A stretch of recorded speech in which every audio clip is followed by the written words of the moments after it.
I'm Miley Oye. I work at Google as a developer programs tech lead, normally from our headquarters in Mountain View, California. But today, I'm at home in San Francisco to talk about the 5 most common mistakes I find in SEO. Mistake number 1 is working on SEO before your site has a value proposition. Ask yourself, why would a user choose my site in search results? Let's say you have a site that promotes your offline business, like a local bike repair shop. What differentiates your business from your competitors? Are you a nonprofit organization? Or perhaps you offer free estimates, a free demo, or you're the oldest independent dealer in the city?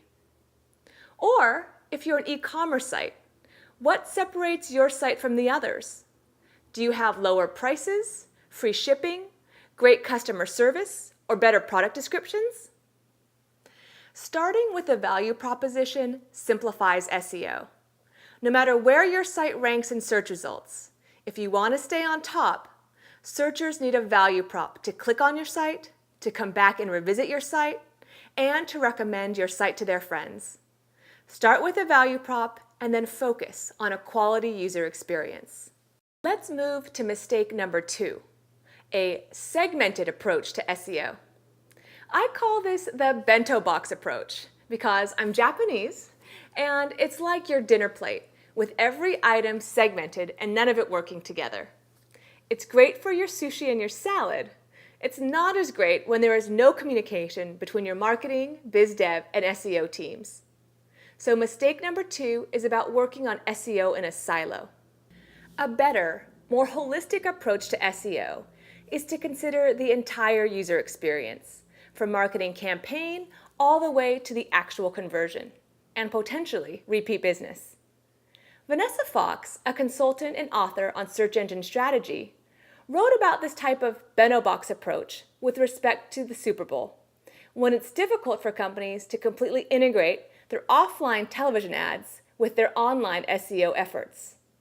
She noted that a car company spent millions on TV ads to lead users to a website, edityourOwn.com, where they could then edit their own car video. On Super Bowl Sunday, this commercial probably not only brought users to the website, but actually helped the query, Edit Your Own, to rank number 36 on Google Hot Trends. Now imagine if this were your company.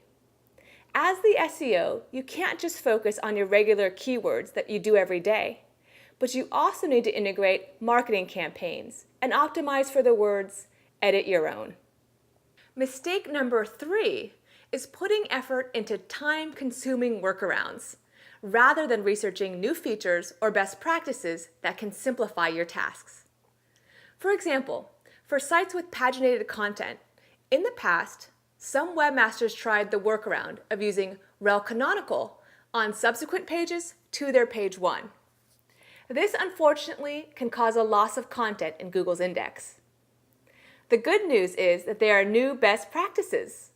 We now support rel next and rel prev markup, so your paginated article or product category is treated as a single series rather than having page rank diluted into the various components. Also in the past, to have several new or updated pages crawled as quickly as possible, webmasters might have performed the lengthy task of updating their sitemap with the new URLs, then uploading the new sitemap file, and then submitting it to Google. But in 2011, we expanded Webmaster Tools Fetch's Googlebot, so that per week you can submit up to 500 new or updated URLs that you'd like to be crawled, or up to 10 URLs that you'd like crawled along with their linked pages. When submitting through Fetch's Googlebot, most URLs are crawled within 24 hours. An easy way to stay in touch of new features and best practices is to subscribe to the Webmaster Central blog. Now, while mistake number 3 is about time-consuming workarounds, often because an SEO isn't as up-to-date, mistake number 4 is along a similar spectrum, but now it's getting caught in SEO trends. In the early days of search engines, both webmasters and search engines chased the user. We were running the same race.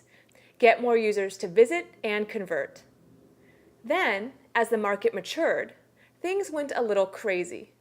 It was as if this race split into two simultaneous races. And rather than chasing users, some websites started chasing search engine algorithms.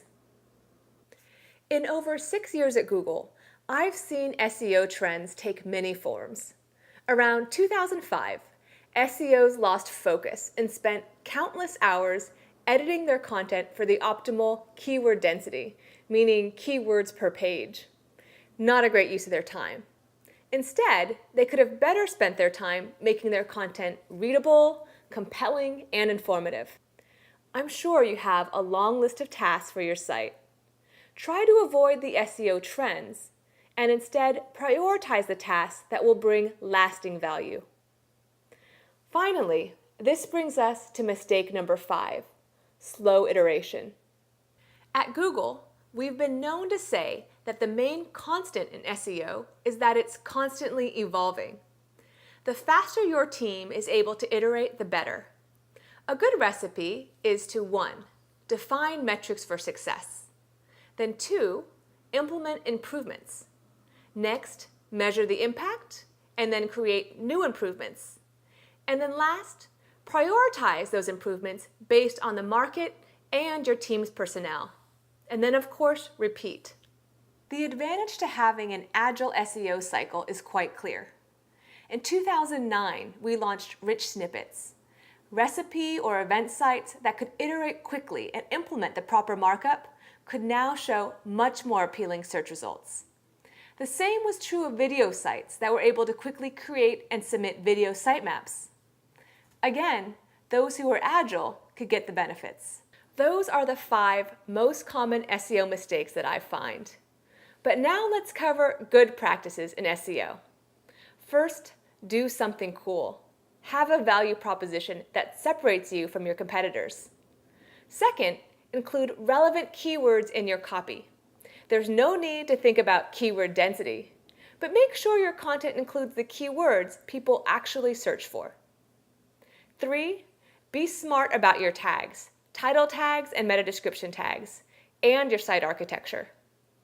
4, sign up for email forwarding in Webmaster Tools. This allows important messages from Google, such as notifications for crawl issues, to be forwarded directly to the inbox you check regularly, whether that's your work account inbox, Yahoo, or Gmail.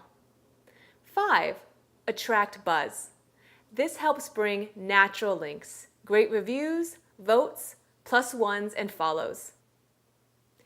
And last, stay fresh and relevant. Perhaps expand your reach to social media sites if that's a great place to reach your audience. Or make sure your site is accessible on smartphones if your product is great on the go. I hope this video helps you avoid the common SEO mistakes and instead focus on the good practices that can bring lasting, positive benefit. Thanks for watching.